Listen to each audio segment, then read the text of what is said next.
Wait a second. Are we really watching the best player in basketball get exhausted when the San Antonio Spurs needed him most?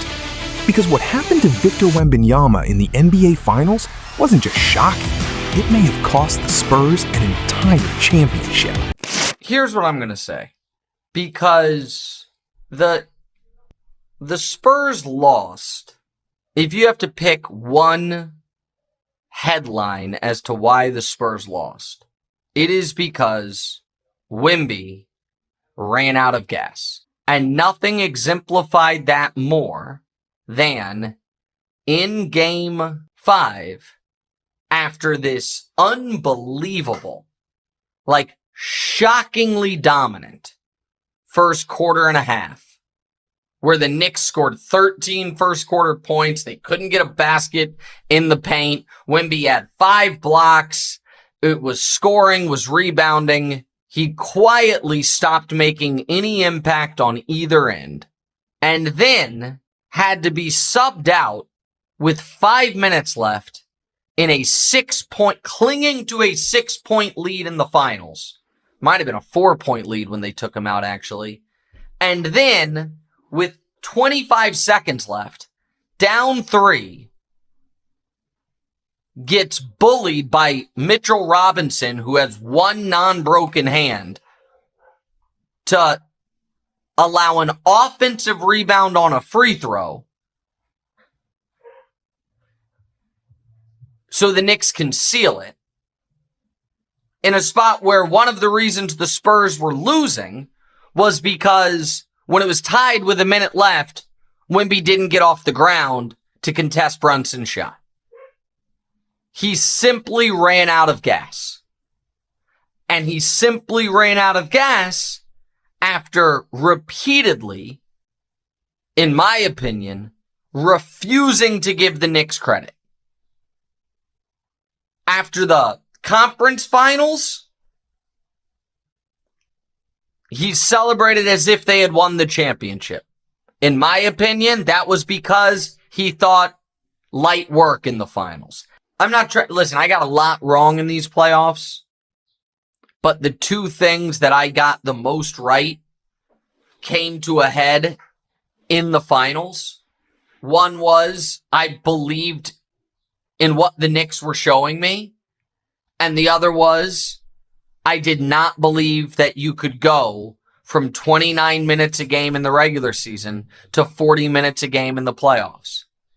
And Wemby in quarters 1 and 3 of these finals, DeMonze, was 53% from the field. Rested before the game, got a little rest at halftime. Quarters 2 and 4 was 34% from the field. In game 4, during the meltdown, he disappeared after the first quarter. And in game 5, he disappeared after the midway mark of the second quarter. And so everybody is, and we'll get to the other Spurs stuff in a bit, killing De'Aaron Fox or killing Mitch Johnson. Guys, everyone, myself included, was calling this guy the best player in the league. He couldn't go get you a bucket. He was winded 45 minutes into these games. They sat him in crunch time of the fourth quarter because he needed a rest. Curious how you think Wemby could utilize what you used. Man, to get to master level, you got to go see the masters, man. I know he tapped into Dream. I know he tapped into, but you got to go, tap into the Rasheeds, the Duncans. There's right in the man, he got Duncan right there too. But I don't think that, at least from what I'm hearing, it ain't consummate. We're open, we're different. It's a different dynamic in how they move. You understand? And it ain't fluid from what I'm hearing. It ain't inviting. You know what I'm saying? You hear how I speak, right? It ain't. I don't know if it's that. You feel me? Mm-hmm. And I don't know if bro actually in that frame of mind. You know what I'm saying? Timmy? Yeah, I don't know if he in that. Yeah. Then it'd been done, right? So One thing I want to speak on is just Wemby's development. If I'm him, I'm working on core strength because when Paul will tell you, I'm not the biggest guy, right? But he'll tell you when I sit down and post up, can you move me? No, he's strong. I'm probably one of the strongest people you could ever run up on and not. I look like how I look. But when it came down there to setting up on that block and then pitching and getting it off down there, yeah, I was the best at that. You know what I'm saying? So I would love to work with big fella, but this generation has a preference on how they want to work out, and I have to respect that. But yeah, I'm open to all. Listen, I'm looking for big years from not just Wemby. I'm looking for big years from Czech. I'm looking for a big summer from Zion. I'm looking for a big summer from Kyrie. I'm looking for JT to have a big summer. That's what I should ask you. Who you looking forward to coming back next year? And who needs to have a really good summer? Who right now needs to be in the gym right now? Give me 5 players need to be in the gym. You got 5? You got 5 players need to be in the gym right now? Yeah. That's looking to kind of get back to where I think number one for me is Halliburton. Halliburton? Yeah, he went to the finals, tore his Achilles. He like the world and forgot. Yeah, he caught shingles too, bro. Did you see that? Yeah. He got a little bigger. I think his situation got worse. I don't know if people know that, bro. He caught shingles. He added a bunch of weight. Yeah, he had some health. That's why he need a big summer. That's why I say. Wemby's NBA Finals collapse shocked everyone. Are we seriously watching the player many people already crowned as the best basketball player on the planet run completely out of energy in the biggest moments of the NBA Finals? Because if that's what happened, then this isn't just a bad game. This isn't just a rough fourth quarter. This may be the moment that cost the San Antonio Spurs an NBA championship. And here's the uncomfortable question nobody wants to ask. Did Victor Wembanyama lose the finals before the Knicks won them? Think about it. For months, fans were told they were watching the future face of basketball, a generational phenomenon, a player capable of dominating every inch of the court. But when the pressure reached its highest level, when championships are won and legacies are built, the tank appeared empty. And what happened next left basketball fans stunned. But if you want proof that fatigue changed everything, look no further than Game 5. The scary part? For nearly a quarter and a half, Wembanyama looked unstoppable. The Knicks managed only 13 points in the first quarter. 13! They couldn't score inside. They couldn't attack the rim. Every possession felt like they were running into a wall. Wembanyama was everywhere. 5 blocks. Rebounds, points, defensive intimidation.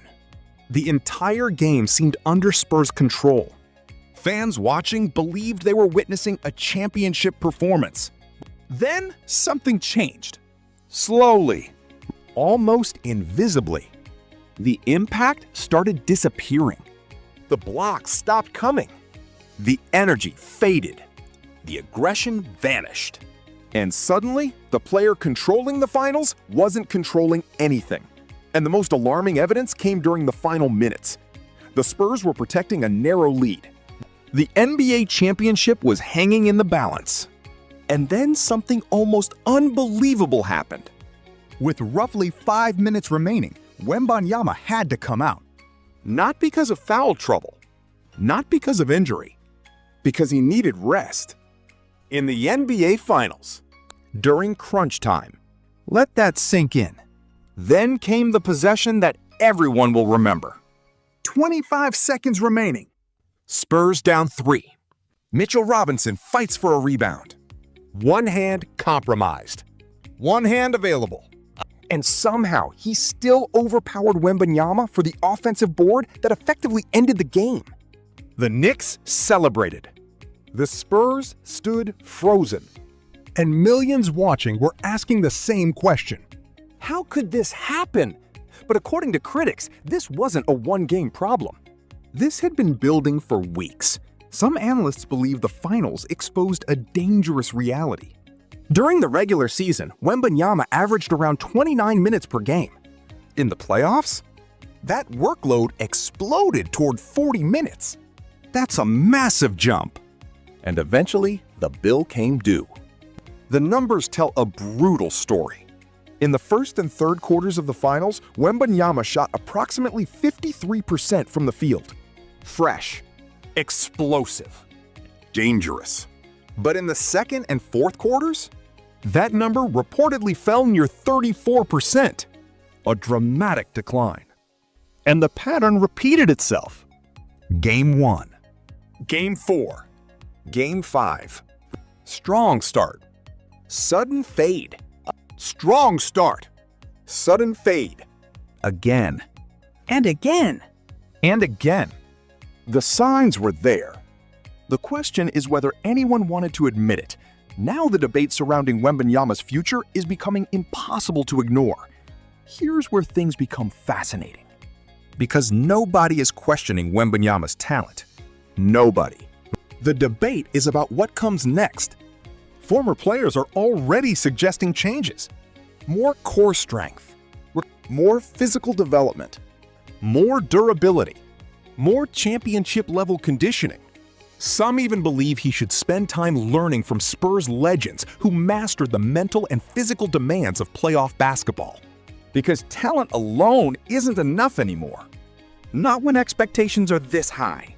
Not when the basketball world already views you as a future all-time great. The challenge is simple. Can Wembanyama transform this painful finals collapse into the motivation that creates his greatest season? Or will this become the first crack in a career everyone assumed would be unstoppable? And that's why next season may be the most important year of his entire career. The truth is uncomfortable. Championships don't care about potential. They don't care about hype. They don't care about future greatness. They only care about who delivers when the pressure becomes unbearable. Victor Wembanyama showed flashes of dominance that looked almost superhuman. But the finals exposed something equally important. The difference between being the most talented player in basketball and being the player who can survive 4 brutal playoff rounds and still have enough left to finish the job. The league is watching. The fans are watching. The critics are watching. And now, the biggest question in basketball isn't how good Victor Wembanyama can become. It's whether this devastating finals collapse becomes the lesson that unlocks greatness. Or the warning sign nobody saw coming. Because one thing is certain, the basketball world will never forget what happened in these finals.